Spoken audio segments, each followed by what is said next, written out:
Welcome to Crime Files. Geoff Pearson was an ordinary, hard-working guy living the good life in the Leicestershire village of Polesden. He'd recently taken over ownership of the Nonsense pottery shop on the high street, and business was solid. He was married to his childhood sweetheart, Christine, and they had two beautiful children, Ross and Rebecca. Life couldn't have been better. Then one day, in September 2018, a phone call from Ross's school set into motion a chain of events that would end in tragedy.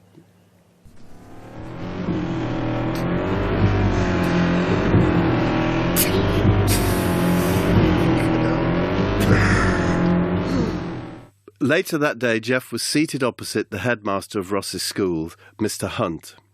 "Sorry to have to call you in, Mr. Pearson, but I'm afraid to say an accusation of bullying has been made against your son.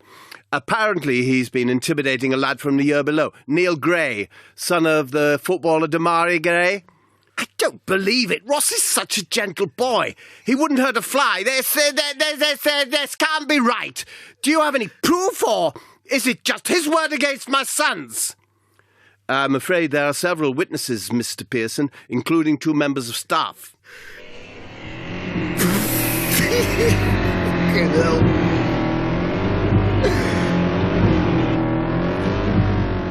"Oh, my God! My God, no! How can this be? Why?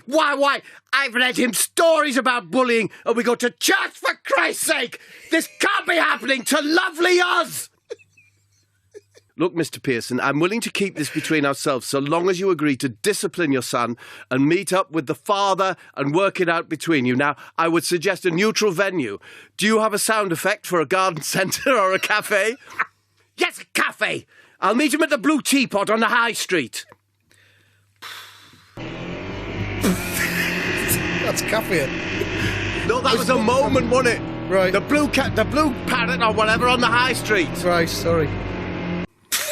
The following day, around mid-morning, Geoff Pearson was seated alone in the quiet back room of the Blue Teapot, another private dining area. Wow! Isn't that extraordinary? That's our episode title. His mind was running in overdriven as he searched for the right words to say. He knew he must be careful not to blame Demaria's son, but at the same time was reluctant to fully admit his son's role in the bullying.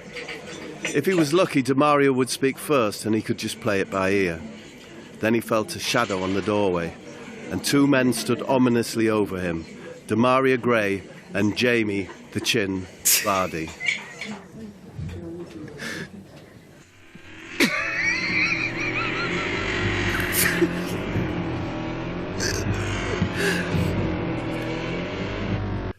Vardy spoke first.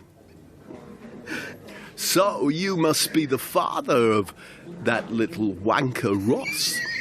You do realise that the boy he's been bullying is not just an ordinary, he's the son of a Premiership footballer. Your penance will need to be appropriate and visceral." "Is that a threat? I suppose you're going to thrash me with that massive chin, are you?" "You calm down, both of you.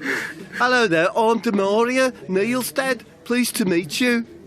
Can I get you another coffee or an ice pop, or what about a toffee yum yum with hundreds and thousands on top?" No, that's okay. What's he doing here? I thought this was just between the two of us." "Jamie insisted, and you know he's a really cool guy. I'm not great at this sort of thing, but he's busting at it. Busting at it, that's how he said it. He went Scouse." All right. "Well, I'm not exactly happy about him being here. Surely this is a confidential meeting, and only the parents affected should be involved." You know.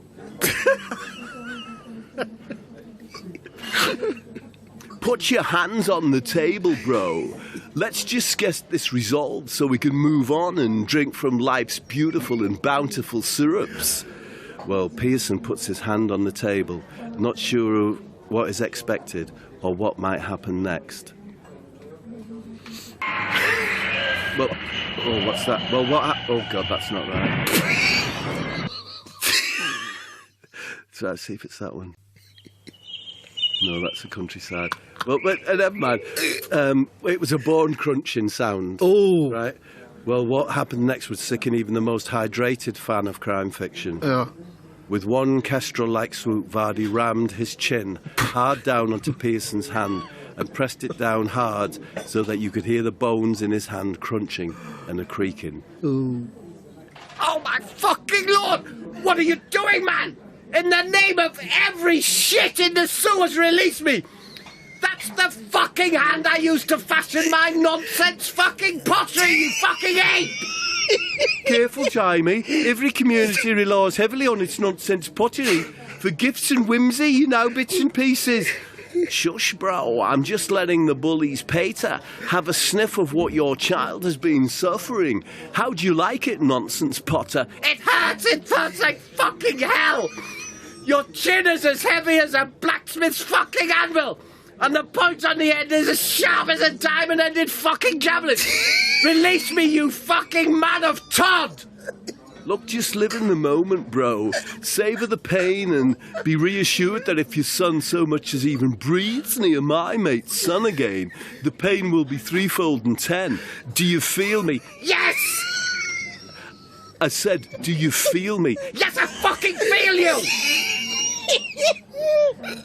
Now, the moment I release the chin, I want you to run out of the bistro, across the street to your nonsense pottery, and bring Demaria a beautiful nonsense vase for his wife by way of reparation. Okay, oh fucking okay, yes! Well, Jamie releases his chin, and Pearson sprints out of the bistro and straight across the high street, straight into the path of an oncoming tractor. Shall see if I've got that sound effect. I hope so.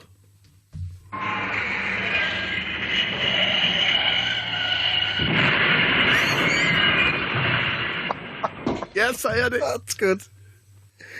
The tractor was being driven by Harry Maguire. Oh. He just run out in front of me.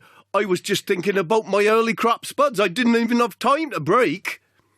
No charges were brought against Maguire, but one onlooker swore that he heard him whisper to Jamie Vardy, "Did I do good, boss? Did it go like you said?" You know what's coming next.